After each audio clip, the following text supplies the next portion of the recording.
الحمد لله وكفى وسلام على عباده الذين اصطفى أما بعد.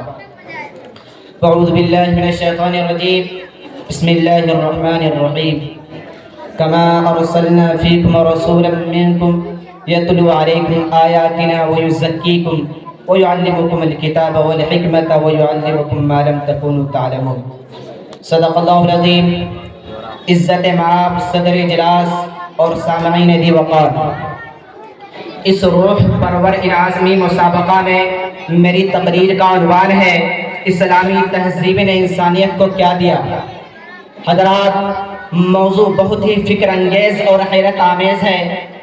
آپ حضرات دعا کریں کہ موضوع کو صحیح طور پر پیش کرنے کی توفیق نصیب کریں.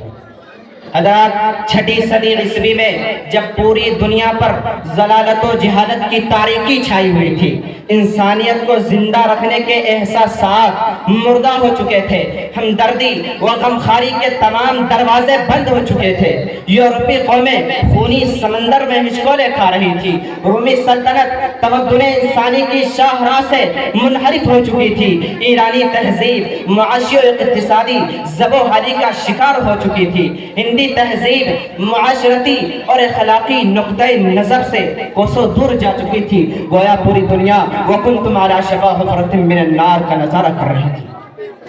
ایسے وقت میں ضرورت تھی ایک ایسے قائد کی جو سابقہ تمام تہذیبوں کو ختم کر کے ایک مہذب معاشرے کی تشکیل کرے، انسانوں کو انسانیت عطا کرے، ان کی عزت و وقار کو بلند کرے، انہیں زندگی کے اصول و ضوابط سے روشناس کرائے. چنانچہ خداوند قدوس نے نبی امی محمد عربی صلی اللہ علیہ وسلم کو مبعوث فرمایا، جنہوں نے قلیل عرصہ میں انسانیت کو نئی زندگی، نئی روشنی، نئی تہذیب، نیا تمدن اور نیا معاشرہ عطا کیا.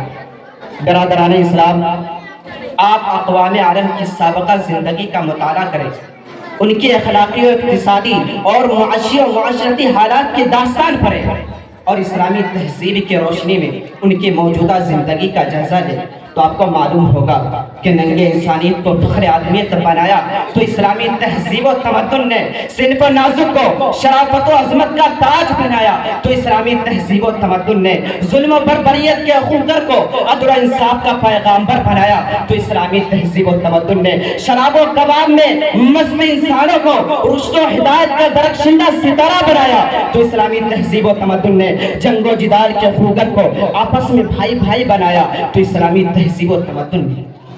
مفکران قومی ملت آج پوری دنیا میں اسلامی تہذیب و تمدن کے خاتمے کے لیے ناپاک مہم چلائی جا رہی ہے. اسلامی کلچروں میں روایات کے مٹانے کے لیے سازشیں ہو رہی ہے اور آج ہمارے اس ہندوستان کی حالت ہی کچھ اور بنی ہوئی ہے. اس دور کا ہر نقشہ الٹا نظر آتا ہے، مجنو نظر آتی ہے، لیلا نظر آتا ہے. ہم پوچھنا چاہتے ہیں اے دانشوران قوم ملت، اسی ہندوستان کے اندر جب تم حیوانیت کی زندگی گزار رہے تھے، جانوروں کی طرح برہنہ ڈھونڈتے تھے، عورتوں کے شوہروں کے مر جانے پر عورتوں کی چتائیں جلاتے تھے، جنگل جھاڑیوں میں رات گزارتے تھے، تو آخر وہ کون ہے جس نے تمہیں جینے کا سلیقہ سکھایا اور معاشرت کا طریقہ بتایا؟ اے چمنستان ہند کے ہندی لیبو، وہ اسلامی تہذیب ہی تو ہے جس نے انسانیت کو فسق و فجور کی دلدل سے نکال کر عزت و کامرانی کے بام عروج پر پہنچا دیا، تہذیب و شائستگی کی چوٹیوں سے فائز کیا، فرش خاکی سے اٹھا کر تخت شاہی پہ بیٹھا دیا، علوم و فنون کی دولت سے سرفراز کیا، جہاں بانیوں حکمرانی سے ہمکنار کیا، عزت و دولت سے مالا مال کیا، عورتوں کا مقام بلند کیا، ماں کو عظمت کا تاج پہنایا، بیویوں کو الفت کی دیوی بنا دی، بہنوں پر شفقت کے پھول نچھاور کیے اور حیات انسانی کے تمام تقاضوں کو پورا کیا. برادران اسلام، اسلامی تہذیب نے انسانیت کو وہ قیمتی ہیرا دیا ہے، وہ بیش بہا دولت عطا کیا ہے جسے غیر اسلامی تہذیب تا قیامت پیش نہیں کر سکتی. آج مغربی تہذیب شباب پر ہے لیکن اس نے انسانیت کو کیا دیا؟ کیا اس نے عورتوں کو عزت بخشی؟